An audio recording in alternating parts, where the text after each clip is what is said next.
Bait, I hate you. You're clickbait. I hate you. Hi, everybody. I think we're live. This is Kevin Mullaney, and with me today is Rachael Mason.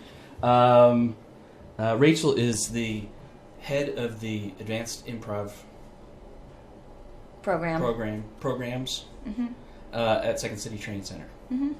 And how's it going? Great. I hate you. You didn't know this was going to be video. No, I did not. No. I'm sorry about that. It's fine. Some noise was coming out of that. So thanks for coming in today. Thank you for having me. And I wanted to ask you a little bit about the Advanced Improv Program, because like when we started, I don't know about what year did you start at Second City, or you don't have to say, but it was a while ago. 100 years ago. 100 years ago. Which is still less than when you started. I never went to Second City. Well, I mean improv in general. Yeah. I was too snotty to study at the conservatory. I came to I.O. like that's what I wanted to do. Yeah. I moved to Chicago for I.O. because I wanted to work with Dell. Right. And I didn't. I eventually wanted to work at Second City. I eventually wanted to take classes there, but it's too late. It was like I didn't really know that I wanted to work there. Yeah. I discovered it. Yeah, but they at the time, back when we were starting out, it was pretty much just the conservatory. Yeah. I don't think they even had ADE. No, that was Players Workshop. Right, because that's where I started. Was at Players Workshop, and so. People would take a year at Players Workshop, maybe do a year elsewhere, and then do the conservatory. Yep. At Second City. Yes. So, at what point did you come on board when they created the Advanced Improv Program, or was it already in progress? It was in progress maybe a year or two before I took it over. Jim Carlson was the first head of Advanced Improvisation. And he was moving to LA, and I had just stopped working at I.O. and had just returned from working a real job, and Second City was sort of like, hey, interested? And I was like, hell yeah, as a woman, I want a voice in comedy at the advanced level. Right. And so how does it fit? No, it's not sexist. Okay. It's sex positive. Thank you. Sure. So how does it? I hate you. So how does this fit into the? How does this fit into the other? Like, if somebody was brand new to improvisation, if somebody was brand new, ADE. They would take A3E. Brian Posen is head of that program. I like to say that A3E is about celebrating choices. It's where you learn to simply make a choice, take a risk, be an ensemble. Like we celebrate choices, where like boner is a location and gay is the joke, that kind of stuff. And then conservatory, there's an audition. There's 2 auditions. They want better choices, the kind of choices that lean into sketch comedy. That's Norm Holly's program, the conservatory. Levels 1 through 6, 2 auditions. Then there's my program, the advanced program. And the conservatory is kind of a mix of improv and sketch, because eventually you're writing sketches. We do not do pure improvisation at the Second City unless it's like an Improv All-Stars or short form or something, maybe long form to generate material in a set.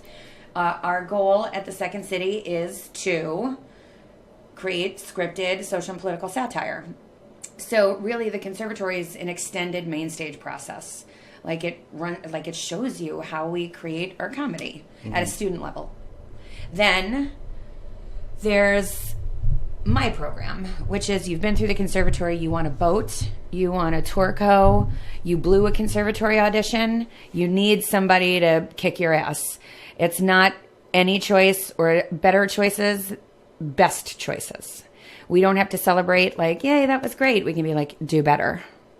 Right? So it's improv for people who are really serious about becoming great. Yes, absolutely. It is. Although there are classes to sort of serve advanced level work for the beginner. Like people who may not want to be on Saturday Night Live, but want to know how to do Harold better. Or somebody who is very, very good, but doesn't want to do this. We have specialty boutique classes, which I would consider your class to be one of those classes, both of the classes offerings. I mean, you taught me long form. So when I got you to Second City to teach long form, that was a coup. Okay. I feel like that class could cut the rough edges off a gem, or or help somebody have a deeper understanding of the art form. And you actually, there's like 4 different programs. By the way, if you're watching this, we have a few people watching, and you want to ask a question, I think if you add a comment, I'll be able to see it, and I can ask Rachel a question. In any case, did we go through the 4 different sort of So there's broad programs? Improv for actors, Okay. which is theoretically you've been on a stage, you had a BA, you are an actor, you have command of character, you know how to command a stage, find the arc, and we're going to show you how to use those skills to improvise. Okay. And that's a 3-level program with a performance component. Scenic improv? Scenic improv, which is secretly acting for the improviser. Okay. Which is, you know how to improvise. You know Harold, but if you could act, if you could put a little polish onto that. So it's sort of the opposite in some way, Yes. or the complement. Yes. To, okay. Yes. Well, I mean, like, you know, on Broadway, there's dancers and singers. Mm-hmm. Like, to me, there's actors who improvise and improvisers who can act. I Right. don't know how to say that better. Right. Well, there's a lot of improvisers that's all they've done. Right. And so they may be really smart about improv. They may Yes. they may be kind of good at the writing part of improv in Yeah. a sense, but not necessarily great at some of the other aspects. They may Owning a just sort of character, just stand there. emotionally heightening object Exactly. work. Great. Then there's the dramatic improv program. Which you're super excited about, I can tell. I love it so much. Well, I created it, and it's my baby. Mm-hmm. I wanted to create content free of comedic expectation. Just improvise. And sometimes we sit there in reverential silence. Sometimes they're fucking hilarious. But always it is very rewarding because people aren't trying to be funny. The thing I find about dramatic improv is when you tell them they don't have to be funny, they're profoundly funny. Yeah. But sometimes, you know, like that's often the kind of thing you tell people in day one of improv class. They don't and believe they don't it believe until you make them do a scene where you're in a burning house and they don't understand how that scene could ever have release of tension. And it does. And then you also do a long form program over at Second City. Yes. Now, once upon a time, it was a big deal that they even did long form there. I remember the first couple of shows. Second City always did long form. Dell invented Harold working with those weirdos. Right, but there wasn't actual long form shows until I think Los Caz might have been the first long Part of form the show. part of that weird off night series that they did. And that's because like there was great cross-pollination between IO, Second City, and The Annoyance. Everyone was trying everything just to get better and making things look different in theaters. Yeah. Now, it used to be, if you wanted to work at Second City, there was something usually you had to do between conservatory and getting hired for tour company. Some Occasionally other people would graduate from conservatory and get picked up for tour co, but it was very unlikely. Super rare. Instead, people had to go off and do other things, and oftentimes IO sort of filled in that gap. People did stuff at The Annoyance, other kinds of shows around town or companies around town.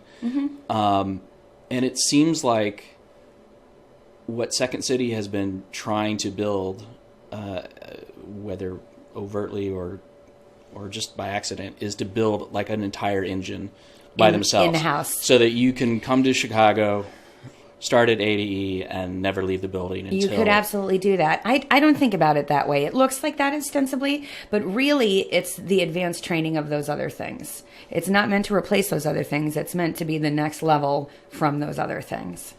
Right. Like my advanced long form program, like having run the IO training center myself and having rewritten all of their curriculum, I purposely made the two programs very different. IO is pure, never see it again long form.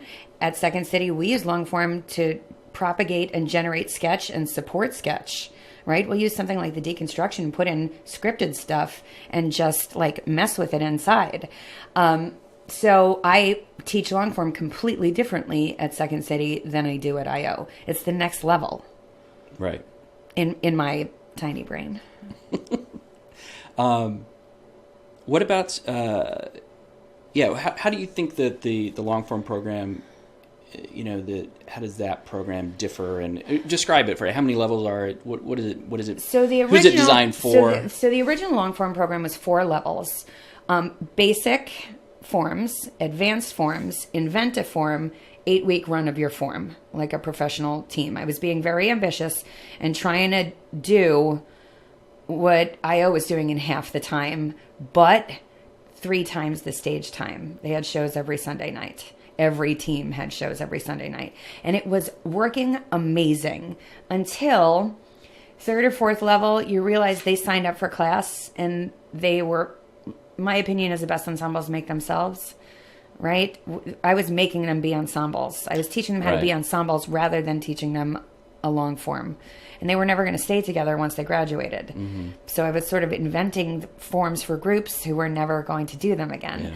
So rather than teaching them to become teams, now the program simply teaches long forms. We pick a long form and sit in it for 8 weeks, which to me now really is advanced work, right? Now we can go as deep, like we could spend 4 weeks on just openings, Right. Mm-hmm. Cool. That's an interesting observation because, over the years I've been involved in making teams, the road show. Mm-hmm. That was my first paying gig. Thanks, Kevin. That we did at IO. Remember? There was also, when I moved to New York, I was part of the making teams in New York for the Upright Citizens Brigade. Mm-hmm. And that was somewhat successful. But then, and then when I came back to Chicago, UCB was very successful, but that process of creating teams. What's the UCB now? The Upright Citizens Brigade. Oh, right. I've heard of it. Okay. But when I came back to Chicago and I started doing classes, eventually I was doing classes on my own, and eventually I was trying to do that as well, like sort of create teams. Mm-hmm. And I found that it was a really, it was an impossible task. It's unless... I personally feel that a group forms together over like a style, a subject matter, a philosophy, and you can impose that on them and you'll lose a couple and maybe add a couple who are attracted to it. The most success I've had putting a team together is like when I'm teaching 5 classes and I pick the 3 best people from each class because I have observed that trait in them. And I'm like, hey, do you guys want to become a team? Yeah. Or a group comes to me and is like, we do this. And I'm like, are you sure? And then I'll put them through my little test. And I'm like, yes, you are a team. Right. And then I'll start inventing a form with them. Yeah, yeah. It seems like what happens is you'll, sometimes you'll put people together and you'll just find they don't really want to be together. Yeah. Even if they think they want to. Right. Or I did have one team I remember that I got together a few years ago, and they were so good. And there was like 3 or 4 of them that came to me, and I said, "Well, that's not quite enough people. You need to recruit people. You go out and choose some of your favorite people." It's nice you put it on them. Uh-huh. And they did, and it was I can't remember if it was like 6 or 7 people, but it was a really good team. Yeah. But of course, especially the people they asked, the 2 women they asked, who were both excellent in different ways, ended up getting other opportunities. Bummer. That was another thing I've found since trying to cast through auditions, is you end up casting a lot of people who are good at auditions. Yes. Which is not bad, but it means that they will get other opportunities. They will keep auditioning and keep getting other things. We have that problem with House Co. We get these great people and then they're gone because they got a show or they're going on a boat or... Yeah. Well, that's good. That's what you want. That's good, but I think that I really... Well, I think one of the greatest things about being a part of improv has always been the little families that form. Mm-hmm. If you're lucky enough to be in one of those things. I was in a team for 4 years at IO, which seemed like a really long time. It was. That was forever. Yeah. But like there's now teams that have been together for 10, 15, 20 years. Deep schwa. Yeah. I don't know if they function like a family, but... Dysfunctional family. But I still, some of my closest friends are still from that experience, Totally. Absolutely. Or from I literally Roadshow still talk to everyone from my first Herald team, which I think you were the coach of too. Sure. Yeah. Genealogy? Yeah. Although the Lindbergh Babies was sort of my first team. But when you have a good experience like that, especially one that lasts for a while, it's like really intense. Yeah. Friendships. Yes. Oh my God! Did you see that? The movie. The movie. Sure. Don't think twice. It's all about that. Right. Like they're a family. Right. Like they're truly a family. Yeah. Yeah. And so I guess I want that for people. You know, there was somebody. What? Why? You want them to? I want them to have that experience. But they can never have your experience. They can have their own experience. They don't have Dell. They don't have that clubhouse. Everything's different now. Don't make them want something they can't have. They may not be able to have it at certain places, but they can have it. You don't think people can have that? You don't think there's teams of people? I think bonds they have that are to make forming it right now. now? I think they have to make it. I think you have to work. It's not cultivated like it was anymore. Teams aren't cultivated. Stars of teams are cultivated. And you are right that we are a family thing it's elusive, and when it happens, it's fucking great. Yeah, you've bummed me out now. You bummed me out that we can't have that anymore. We have to fight for it. We have to make it. And when Yeah. it happens, we have to celebrate and protect it, Yeah. not literally harvest the best person on that team and Sure. put them on what Well, that's the of. problem. I mean, this idea that of course, at some point, you want to help people up and out I to think a that needs to professional happen careers. faster. Like we sat in it. We took classes with Della over and over again. And now people race through this thing. Wait, which is better, do you think? Sitting in it. Yeah, I do too. But I think that process of there's a point when you should pick off the best people and hire them for something. But that's when Yes. you're hiring for them for something. Yes. And what, People do 80 things. This sketch show, this podcast, Yeah. this, and they hoping one of them will turn out. And the second it does, they abandon the other things. yeah. It's very hard to keep your toe in all the ponds. I am a buzzkill. Yes. Wow, we've got 17 people watching. Oh, hello. That's pretty nice. Hi, 17 friends. One thing I wanted to plug the class that I'm teaching. Oh, so please. So It's very exciting. last summer I left Under the Gun Theater and we had lunch, and you're like, "Come teach, Please, please. And I really that was really flattering. I've wanted to teach there since I came back, so that was great. And we tried to offer a class in the fall on the mono scene, and we didn't get enough people to do it. And we're offering another class I think it starts in March, second Saturday in March. Second Saturday in February. Second Saturday of February. It's like the second half of the term that's just starting right now on the monologue deconstruction. And so I wanted to, which program does that fit into, by the way? Does it I mean, sort of it's fit long in? form. So Sure. we're like, it is an advanced long form class, but it's also one of those specialty boutique classes. It's a 4-week ass kicking with you Right. over like an amazing form that will help you with every other form you could ever play. Yeah. How to use source material, how to deliver source material, how to deconstruct source material. That's like an invaluable skill. Yeah. It's a surprisingly simple format. But it's so I really love the format because it's still challenging and interesting and exciting as a performer. There's plenty of ways to be creative and fun and artistic about the form. But it's also a form that audience members get right away. Yes. I think it's a big reason why some of shows like the Armando Show or Ask Hat have lasted for Simple many form. years. It's because a newbie can go and watch that and understand it right away. Where sometimes newbies go to see a Herald and they're kind of alienated by the experience. Like, what the hell are they doing? And I don't. Why is it so important to return 3 times? But with they get it right away with monologue. Various kinds of stories mixed with. Was that what the Lindbergh Babies were doing? Was that a variation on that? Because Talking Dell was kind of obsessed with different combinations Yes. of monologues and improv. Yes, for he was. a long time. I mean, it wasn't the only He thing he was loved to doing. see somebody in neutral. He thought it was amazing to get to see a performer in neutral and then in character. He thought your average actor only gets to be seen in character. So to see the performer in neutral meant you get like twice the chance to show yourself. Right. which is nerdy and awesome. I love it. Do you have anything special coming up? In the Tonight, got a show tonight with Norm Hawley and Susan Messing at Second City. The Boys. The Boys. Is that show going every week still, or The last Friday of every month. The last Friday of the month. Okay, cool. And which space are you in?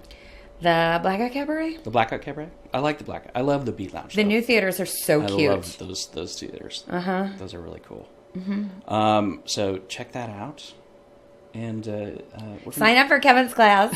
Sign up for my class. I'll link to it in the comments. The class that I'm going to be teaching. So awesome. Exciting. Thank you. Bye. Bye. Hi everybody. Thanks for watching this video. If you want to see more videos about improv, be sure to subscribe to the Improv Resource Center right up here. And then I'm just going to bounce around while the